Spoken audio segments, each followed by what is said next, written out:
يا أيها الذين آمنوا صلوا عليه وسلموا تسليما اللهم صل على سيدنا ومولانا محمد وعلى آل سيدنا ومولانا محمد وبارك وسلم صلاة وسلام عليك يا رسول الله صلى الله تعالى عليه وسلم معزز اور محترم حاضرین محفل اور اسٹیج پر تشریف فرما علماء اہل سنت، ابھی آپ حضرات نے حضرت علامہ و مولانا مفتی محفل اشرف صاحب کی زبانی قرآن و حدیث کی روشنی میں بہترین خطاب سماعت کی، اور پھر جہاں ایک ادارہ چل رہا ہے جس میں قرآن کی تعلیم ہو رہی ہے، ان کے سلسلے میں تعاون دینے کے لیے آپ کو دعوت دی گئی ہے۔ آپ نے اپنے گنجائش کے مطابق، اپنی استطاعت کے مطابق، اپنے شوق اور جذبے کے مطابق آپ نے اس ادارے کا تعاون بھی کیا ہے۔ اللہ جل شانہ آپ کے اور ہمارے سماعت کو بھی قبول فرمائے، اور جو کچھ ہم لوگوں نے پیش کیا اللہ اس کو بھی اپنے بارگاہ میں قبول فرمائے۔ یاد رکھیے، کوئی بھی نیک کام کرو، نماز پڑھو، قرآن کی تلاوت کرو، خیر و خیرات کرو، مدرسے میں دو، مسجد میں دو، لیکن دینے کے بعد اللہ کے بارگاہ میں اس کی قبولیت کی بھی دعا کیجیے۔ نماز پڑھ لیا، نماز پڑھنے کے بعد اس نماز کی اللہ کے بارگاہ میں قبولیت کی بھی دعا کیجیے۔ حدیث پاک میں آتا ہے کہ اللہ کے رسول مسجد نبوی میں تشریف فرما ہے، صحابہ کرام کا مجمع لگا ہوا ہے، اللہ کے رسول نے ایک زمانے کو ایک آدمی کا بہت صفت کی بہت تعریف کیا، اور ارشاد فرمایا کہ بنی اسرائیل میں ایک انسان تھا، ایک شخص تھا جو مالدار تھا، اور روز وہ کیا کرتا تھا، روز ایک اونٹ کو ذبح کیا کرتا تھا اور غریبوں اور مسافروں اور غریبوں اور یتیموں کو کھلاتا تھا۔ روز ایک اونٹ کو ذبح کر کے مسافروں کو بھی کھلاتا تھا، غریبوں کو بھی کھلاتا تھا، یہی اس کا معمول رہا۔ تو صحابہ کرام نے عرض کیا کہ یا رسول اللہ صلی اللہ علیہ وسلم، پھر تو اس شخص کو اللہ نے بہت بڑا رتبہ دیا ہوگا، بہت بڑا مقام دیا ہوگا۔ اللہ کے رسول نے ارشاد فرمایا کہ نہیں۔ کیوں نہیں؟ اللہ کے رسول نے ارشاد فرمایا کہ اس لیے اس کا یہ خیر و خیرات قبول نہیں ہوئی کہ اس نے اللہ کے بارگاہ میں کبھی قبولیت کی دعا ہی نہیں کی ہے۔ خیرات کرتا تھا، روز اونٹ کو بھی ذبح کرتا تھا، غریبوں کو بھی کھلاتا تھا، مسافروں کو بھی کھلاتا تھا، لیکن اس کے بعد اس نے اللہ کے بارگاہ میں کبھی اس صدقے کا، اس خیر و خیرات کا اللہ کے بارگاہ میں دعا کی ہے نہیں۔ اس لیے کوئی بھی نیک کام کرو، مسجد میں دو، مدرسے میں دو، غریبوں کو دو، نماز پڑھو، تلاوت کرو، درود شریف پڑھو، پڑھنے کے بعد کیا کرو، اللہ کے بارگاہ میں یہ دعا کرو کہ یا اللہ ہمارا یہ نماز، یہ تلاوت، یہ خیر و خیرات اپنے بارگاہ میں قبول فرمائے دیجیے۔ تو آپ لوگوں نے اس ادارے کی بھی تعاون کیا ہے۔ اللہ جل شانہ ہر مسلمان کو ان مدارس کی تعاون کرنے کی، دینے کی اللہ جل شانہ ہر مسلمان کو توفیق عطا فرمائے۔ میں نے جس آیات مبارکہ کی تلاوت کی ہے، اللہ جل شانہ اس آیت مبارکہ میں کامیابی کا ذکر کیا ہے۔ کامیابی تو سبھی چاہتا ہے، جو جس لائن سے وابستہ ہے، ہر انسان کیا چاہتا ہے؟ کامیابی چاہتا ہے۔ بزنس والا اپنی لائن میں کامیابی چاہتا ہے، اسٹوڈنٹ اپنے لائن میں کامیابی چاہتا ہے، انجینئر اپنے لائن میں کامیابی چاہتا ہے۔ کامیابی تو سبھی چاہتا ہے، لیکن ہر انسان کی کامیابی کا معیار الگ الگ ہے. ہر انسان کی کامیابی کا معیار الگ الگ ہے. لیکن اللہ اور اللہ کے رسول کے نزدیک کامیابی کیا ہے، کامیابی کس میں ہے، اس کو اللہ جل شانہ اس آیات مبارکہ میں ارشاد فرمایا ہے. اللہ جل شانہ ارشاد فرماتا ہے من یطع اللہ ورسولہ فقد فاز فوزا عظیما. اللہ کے رسول ارشاد فرماتے ہیں کہ جو انسان، جو مومن، جو ایمان رکھنے والا، جو اللہ اور اللہ کے رسول پر ایمان رکھ رہا ہو، قرآن پر اس کا ایمان ہو، آخرت پر اس کا ایمان ہو، اور وہ کیا کر رہا ہو، جس نے اپنی زندگی کو اللہ اور اللہ کے رسول کی اطاعت میں بسر کیا، وہ دنیا میں بھی کامیاب رہا، دنیا میں بھی سر بلند رہا، اور جب دنیا سے رخصت ہو جائیں گے تب بھی ہر منزل پر کامیابی اس کو نصیب ہو یہ جائے گا. تو معلوم ہوا کہ کامیابی دنیا و دولت میں نہیں، زمین و جائیداد میں نہیں، پارٹی پوٹیشن میں نہیں، کرسی اقتدار میں نہیں. کامیابی کہاں ہے؟ کامیابی اللہ اور اللہ کے رسول کی اطاعت و بندگی میں، ذکر و اذکار میں، اللہ اور اللہ کے رسول کی فرمان برداری میں. دنیا کی بھی کامیابی، آخرت کی بھی کامیابی ہے. اس لیے مسلمانوں، اگر کامیابی چاہتے ہو، اللہ اور اللہ کے رسول کو راضی کرنا چاہتے ہو، تو کیا کرنا پڑے گا؟ قرآن کو پڑھنا پڑے گا، قرآن کو سمجھنا پڑے گا، قرآن کے احکام پر عمل کرنا پڑے گا، حضور کی عظمت و محبت کو دل میں رکھ کر کے حضور کی سیرت کو اپنانا پڑے گا. تو انشاءاللہ العزیز دنیا میں بھی کامیاب رہیں گے، دنیا میں بھی سر بلند رہیں گے، اور جب دنیا سے رخصت ہو جائیں گے تب بھی ہر منزل پر کامیابی حکمران نصیب ہو یہ جائے گا. آج اگر ہم لوگ اپنے معاشرہ کا جائزہ لے، پوری دنیا میں مسلمانوں کا اگر ہم لوگ جائزہ لے، ہر جگہ پر پوری دنیا میں مسلمانوں کو پریشانی کا سامنا ہو ہی رہا ہے، ذلت و رسوائی کا سامنا کر ہی رہا ہے. آخر وجہ کیا ہے؟ علت کیا ہے؟ سبب کیا ہے؟ کبھی مسلمان نے اس پر غور کیا ہے؟ اس کا واحد وجہ یہ ہے، واحد سبب یہ ہے کہ مسلمان کیا ہو گئے؟ اللہ اور اللہ کے رسول کی اطاعت سے دور ہو گئے، قرآن سے دور ہو گئے، حضور کی سیرت سے دور ہو گئے، شریعت سے دور ہو گئے. تو نتیجہ یہ ہوا کہ سب کچھ ہونے کے باوجود، مسلمان کو کثرت ہونے کے باوجود، دولت ہونے کے باوجود، مسلمان کو کیا کرنا پڑ رہا ہے؟ ذلت و رسوائی کا سامنا کرنا پڑ رہا ہے. مسلمان کو ہر منزل پر ناکامی کا سامنا کرنا یہ پڑ رہا ہے.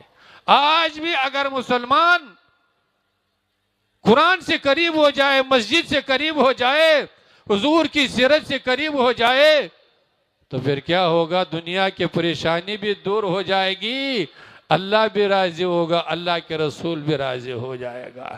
صحابہ کرام نے کیسی اطاعت کی، کیسے اللہ اور اللہ کے رسول کے فرمان برداری کی. حدیث پاک میں آتا ہے کہ دو صحابی کہیں سفر پہ جا رہے ہیں، راستے میں ایک ندی آئی ہے، اس کو پار کرنا ہے. ایک صحابی پانی میں اترا اور آہستہ آہستہ چلتی ندی کو پار کر لیا.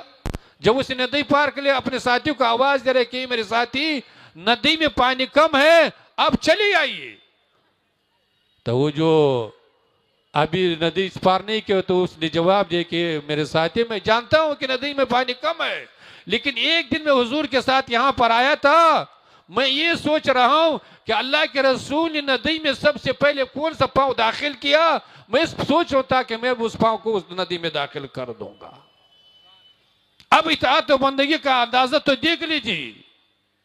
ہم لوگ بھی تو کیا ہے، حضور سے محبت کرنے والے، محبت کا دعویٰ کرنے والے، لیکن حال یہ ہے کہ ہم لوگ فرض نماز پڑھنے کے لیے بھی تیار نہیں.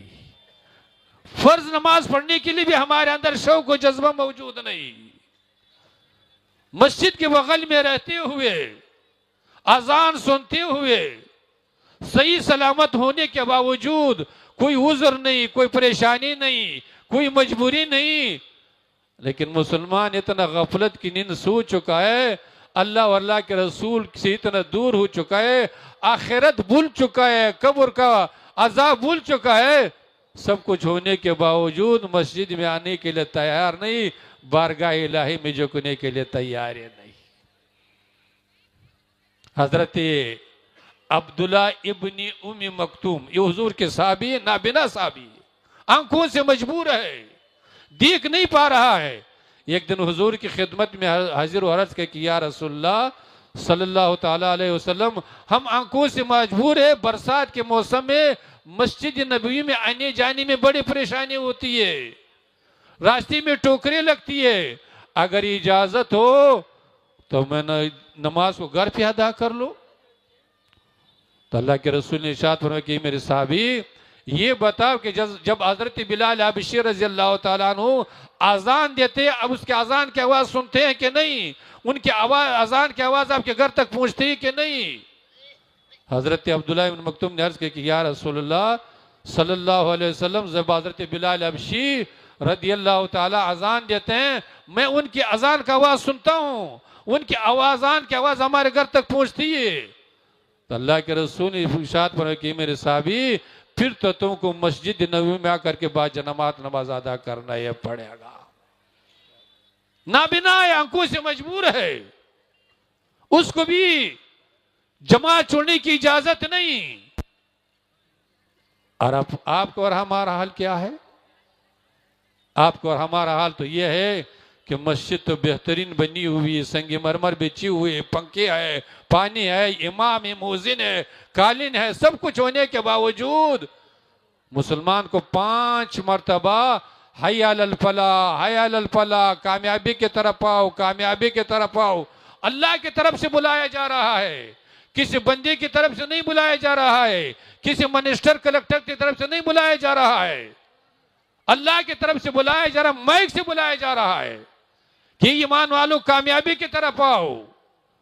لیکن ایمان والا اتنا ڈٹا ہو چکا ہے، اتنا نافرمان ہو چکا ہے کہ اذان سنتے ہوئے بھی کاروبار چھوڑنے کے لیے تیار نہیں، تجارت چھوڑنے کے لیے تیار نہیں، گپ شپ چھوڑنے کے لیے تیار نہیں، موبائل چھوڑنے کے لیے تیار نہیں، مسجد میں آنے کے لیے تیار نہیں۔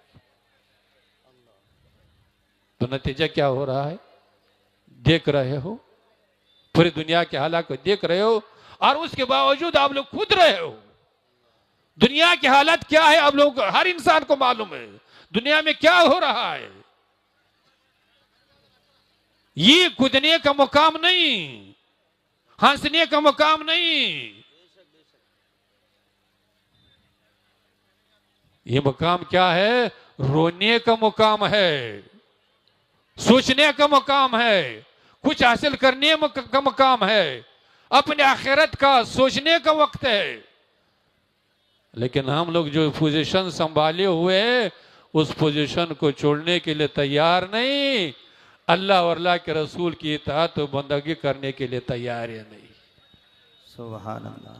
اللہ کے رسول نے ارشاد فرمایا کلکم یدخلون الجنہ، یہ ایمان والو تم میں سے ہر انسان جنت میں داخل ہوگا، الا من ابا، مگر وہی انسان جنت میں داخل نہیں ہو سکتا جس نے انکار کیا۔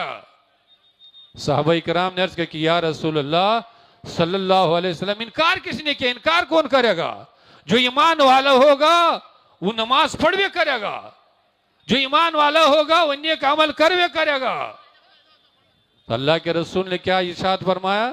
اللہ کے رسول نے ارشاد فرمایا من آتانی فقد دخل الجنہ، جس نے میری اطاعت کی، میری سیرت کو اپنایا، قرآن کے حکام پر چلا،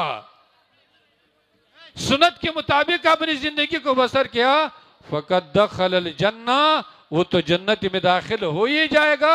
ومن ابا، اور جس نے انکار کیا، قرآن کے حکام سے انکار کیا، حضور کی سیرت کا اپنانے سے انکار کیا، فقد ابا، اس نے انکار کیا تو کبھی جنت میں داخل ہو ہی نہیں سکتا ہے۔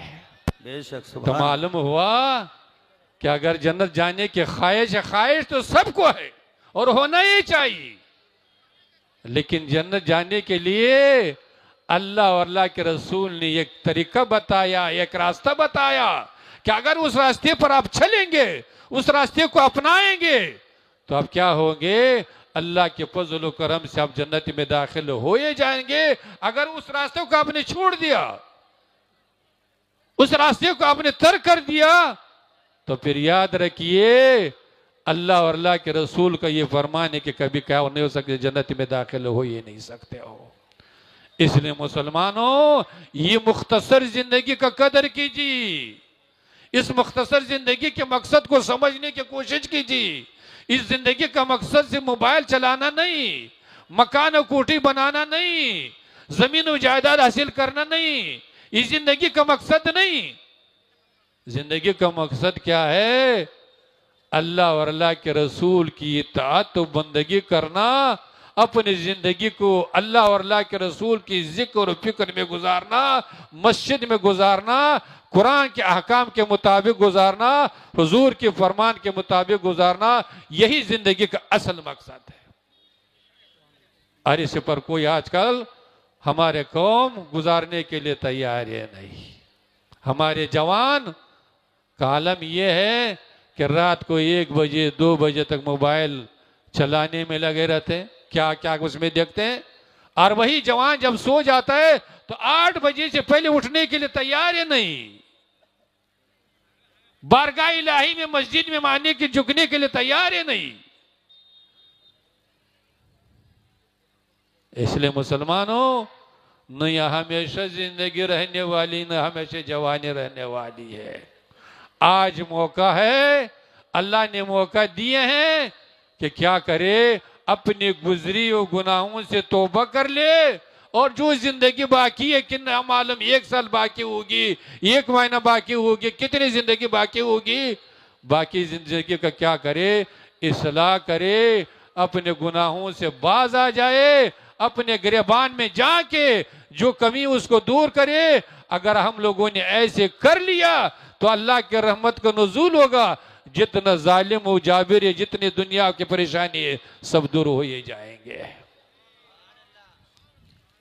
اللہ کے رسول نے ارشاد فرمایا، من احب بسنتی فقد احبنی۔ حضور فرماتے ہیں کہ جو میری سنت سے محبت رکھے گا، جو میری سنت کے تعظیم کرے گا، محبت کرے گا، فقد احبنی، اس نے مجھ سے محبت کی۔ ومن احبنی فقد احب اللہ، اور جو مجھ سے محبت کرے گا اس نے اللہ سے محبت کی۔ اور جو حضور کے سنت سے محبت کرے گا، حضور سے محبت کرے گا، اللہ سے محبت کرے گا، اس کا نتیجہ کیا ہوگا؟ حضور نے ارشاد فرمایا، فقد دخل الجنہ، وہ خوش نصیب جنت میں داخل ہو ہی جائے گا۔ لیکن جہاں ہمارے لوگ، آج تو ہم لوگوں کا حال ہے کہ 40-60 سال گزر چکا ہے، ابھی تک اپنے چہرے پر سنت سلوک سجانے کے لیے تیار ہی نہیں، ابھی جوان بنا ہی ہوا ہے۔ وہ شیخ سعدی علیہ رحمۃ فرماتے ہیں، 40 سال عمر عزیزت گزشت، مزاج تو از حال طفل نہ گشت۔ 40 سال 60 سال کے ہو گئے، ابھی بھی جوان بنا ہوا ہے، ابھی بھی کیا ہے، صبح سویرے اٹھ کر کے سب سے پہلے کیا کرتا ہے؟ سنت رسول کو اڑا کر کے رکھ دیتا ہے۔ اس لیے مسلمانوں، ذرا غور کرو، ذرا اپنے حالات کو سمجھو، دنیا کے حالات کو سمجھنے کی کوشش کیجیے۔ اگر آپ لوگ سوچ رہے کہ ہم لوگ تو بہت خوش ہیں، بہت امن سکون کے ساتھ ہے، جو آگ وہاں لگا ہوا ایک دن یہ آگ یہاں بھی چلائے گا۔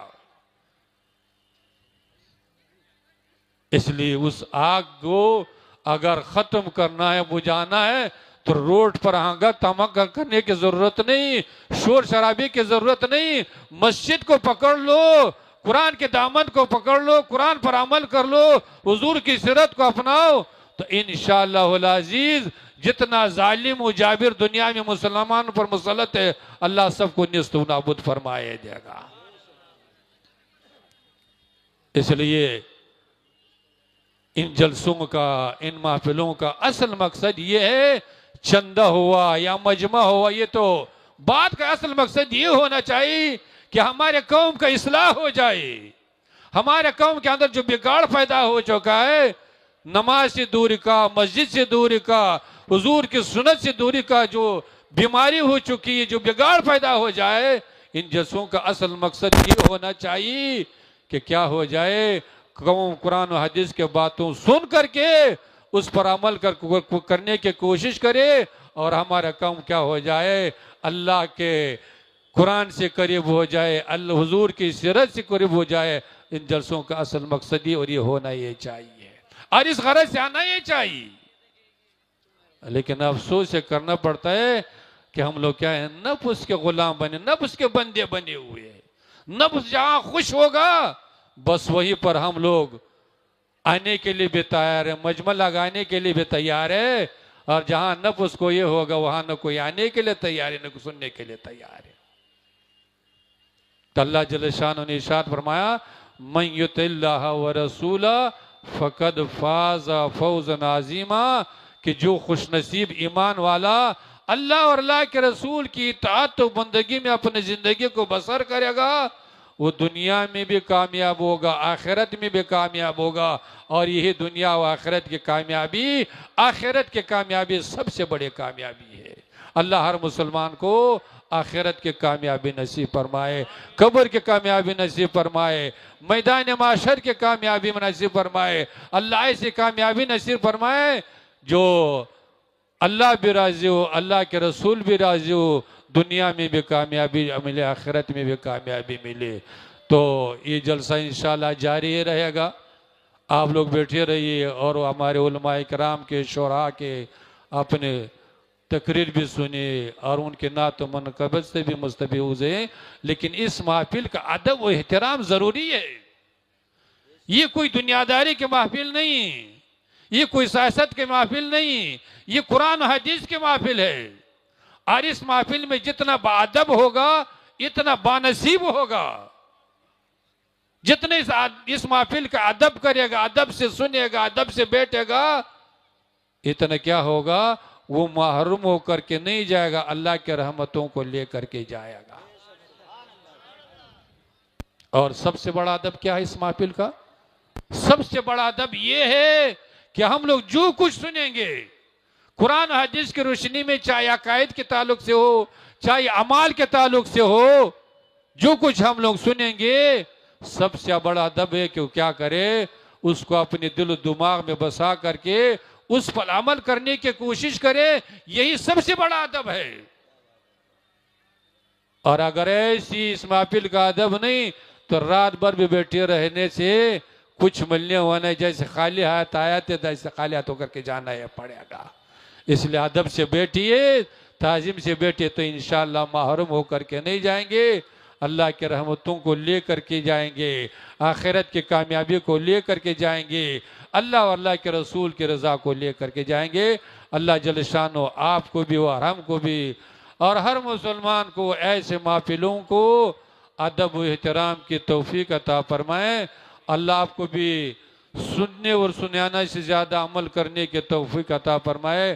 اللہ آپ کو بھی اور ہم کو بھی، ہر مسلمان کو چند دنوں کی زندگی جو مختصر زندگی ہے، جو بہت اہم زندگی ہے، جو بہت مقدس زندگی ہے، اللہ اس زندگی کو آپ کو بھی اور ہم کو بھی قرآن حدیث کے مطابق گزارنے کی توفیق عطا فرمائے۔ اور جب آخری وقت آئے، اللہ ہر مسلمان کا ایمان پر خاتمہ نصیب فرمائے۔ ہمارے اراکین نے، یہاں کے مدرسین نے، اسٹاف نے بہت محنت کی ہے، اتنا بڑا پنڈال سجایا، اتنا شعراء کو بلایا، مقررین کو بلایا۔ اللہ جل شانہ ہمارے ان مدرسین کی، یہاں کے اراکین کی محنتوں کو بھی قبول فرمائے، اور جن لوگوں نے یہاں چندہ دیا یا اس سے پہلے چندہ دیا ہے، اللہ سب کے تعاون کو بھی قبول فرمائے۔ وآخر دعوانا ان الحمدللہ رب العالمین۔